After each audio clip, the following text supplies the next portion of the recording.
皆さんごきげんよう、上川薫です。今回取り上げる話題は、2月22日、島根県の定めた竹島の日の行事において、韓国がどのような反応をしているかを皆さんにご紹介しようと思います。竹島は日本の領土なわけですが、残念ながら韓国の実効支配を受けている状態で、日本政府はこれに対して有効な政策というものを今まで全く打てていない状況です。しかし、島根県ではそのような意味で、政府がやらないんであれば、島根県独自の条例を作り、その中で竹島について、しっかりと日本全国に向けて、竹島は日本の領土ですよということを啓蒙していこうということを目指しています。しかし、このような動きに対して韓国は非常に目障りだと考えており、この竹島の日に関しては、韓国においても非常に過敏に、そして猛烈に反感を持つ人たちの動きというものが見られます。今回の動画ではどのようなことが韓国で伝えられて反応が起きているのか見ていきましょう。それでは関連ニュースをどうぞ。まずは日本のニュース。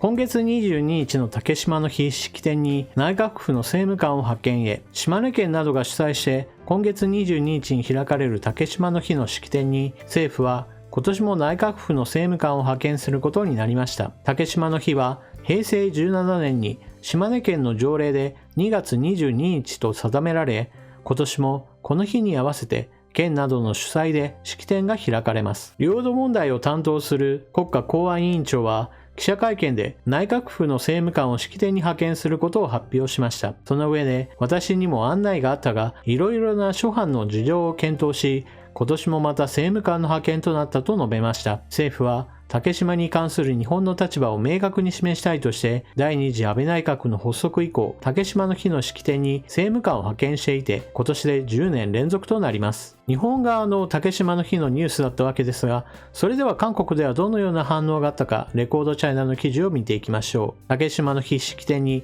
日本政府が政務官を派遣10年連続。韓国ニュースワンなどは、次官級政務官の派遣は今年で10年連続となると伝えた。記事は日本メディアの報道を引用して報じた。また、島根県は2005年に一方的な条例を定め、毎年2月22日を竹島の日に制定し、竹島が日本の領土だと主張する行事を開催している。日本政府は第2次安倍内閣発足後の2013年から同行事に毎年次官級に相当する内閣府政務官を派遣していると説明。竹島の日の式典は地方自治体が主軸となる地方行事だが、政府が高官を継続的に派遣することで竹島は日本のものだという主張を強調していると解説している。この記事に韓国のネットユーザーからは、盗人の国だな、自分たちのものではない竹島になぜそこまで執着するのか。韓国政府は日本人に対し竹島立ち入り禁止命令を出すべきだ。韓国の領土を自分たちのものだと領有権を主張する国が2つだけある。北朝鮮と日本だなどの怒りの声が殺到している。また、韓国の領土の行事を開催してくれてありがとう。竹島で大統領就任式をやろうよ。2月22日、大統領が竹島を訪問しますように。気にすることはない。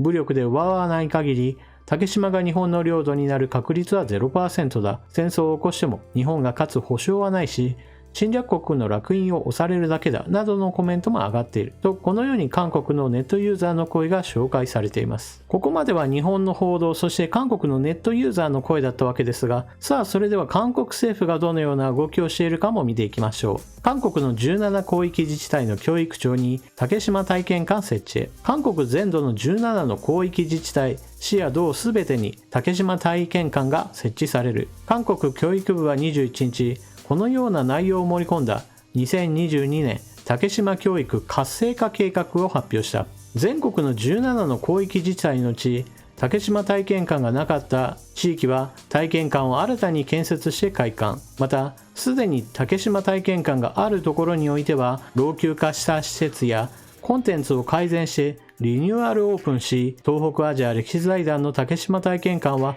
拡張移転する。竹島教育を充実させるために、韓国のすべての学校で毎年竹島教育週間を1週間実施する予定だ。このため教育部は小中高特別支援学級のそれぞれの特性に合わせた体験型の資料を準備するほか、デジタルコンテンツも開発する。このほか、竹島防衛のための学校、竹島教育研究学校なども運営する。竹島関連の機関や協力体系も強化する。外交部、海洋水産部、市民団体、竹島関連の公共民間機関などと協力し、日本による竹島の領有権侵害に対応するとともに、竹島教育の専門性を確保する予定だ。今回ご紹介した記事というのは、まず第一に日本国内の報道、そして第二に韓国のネットユーザーがこれにどう反応しているか、最後に韓国の行政がどのような反応を見せているかのこの3つだったわけですが、このようなの話を聞く前に一つ考えなければならないのは、今回竹島の日を制定している2月22日というのは別に日本国がこの日は竹島の日ですよと決めたわけではなく、あくまでも島根県が条例で竹島は島根県に属している日本の領土ですよということをしっかりとアピールするために県独自で設けられた行いに過ぎません。つまりこの問題というのは日本政府が本来は主催者であるべき大きな行事というものを地方の行政がやらなければならないという日本政府の無策にこそ一番大きな問題があるわけです。その上に出てきたのが政務官を10年連続で送りましたよということを一つ日本政府としてはそれで良いと思っているのでしょうが、これもまた大きな間違いで、竹島の日ですよとしっかりとアピールする上においても政務官ではなく担当大臣などが毎年出席するのが筋だと思います。そのような意味において日本政府は竹島は日本の領土ですよということをしっかりと言うのであれば、このような行事については日本国政府として取り置かない、またその出席においても日程さえあれば総理大臣が出席すべきでしょう。そうした日本側の問題とともに韓国側にも明らかに問題があります。韓国のネットユーザーらが日本が侵略国家だといったような話などをして激怒しているわけですが、これは3つ目に紹介したような韓国における反日教育がまさに韓国の人々に対して竹島は韓国のものであり日本のものではないということをみんながみんな思っているからこのような反応が出るということです。このあたりについていても日本国政府が韓国に対してこのような反日教育をやめなさいといったことをきっちりと言わないからこそこのような動きというものが延々と続き、そして反日教育を施された人々が多い状況の中からこそ反発というものを余計に大きくなっていくのです。このような動きを基本的に抑えるためにはしっかりとダメですよということを言うとともにペナルティを韓国に与えてこのような動きを続けることが韓国の国益にとって全くかなわないものですよということを教える必要があります。基本的には日本政府というのは遺憾ですといった言葉をよく使うわけですが、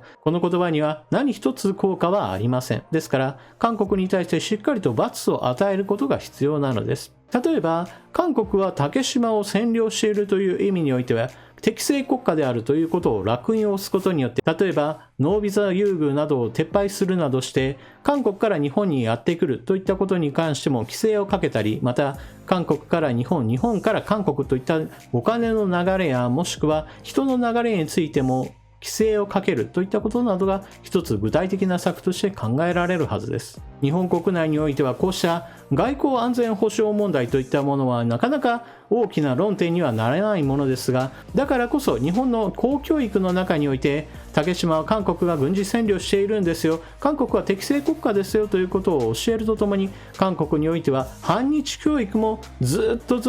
小さい頃から行われているんですよというこの事実をしっかりと日本国の多くの人々に教育として普及させる必要があると思います。そうしなければ日本の経営者らが例えば近いからといったような物理的な問題を理由として韓国に投資を行ったり工場を移したりといったことなどもあるでしょうし、また日本国内における若者を雇うのではなく韓国の大学生であぶれた人たちが日本にやってきて就職口を探すときにこれらの人たちに優遇的に採用してしまうなどという問題を抱えてしまいます。韓国側の動きに問題がある以上、この問題に対してしっかりとペナルティを与えて彼らが好き勝手できないようにするということは基本的な政策として必要なのではないでしょうか。皆さんは今回のニュースを聞かれてどのようなことを思われたでしょうか。ぜひともコメントしていってください。それでは動画の最後までご視聴いただきありがとうございました。チャンネル登録していない方はぜひともチャンネル登録を、そして動画見終わった後の評価ボタンもクリックもよろしくお願いします。それでは次の動画でまたお目にかかりましょう。またね。